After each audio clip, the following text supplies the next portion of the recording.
Is bombing, killing a person, or hurting someone jihad? Neither violence nor terrorism.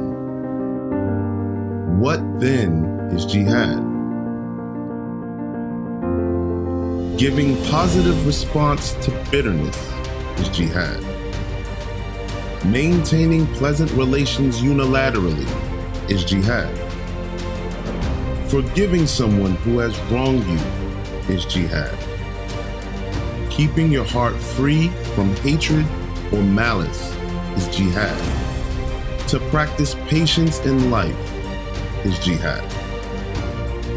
Spreading positivity while you battle with hardships is jihad.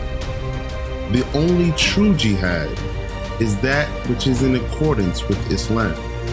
And Islamic jihad is nothing but peaceful struggle.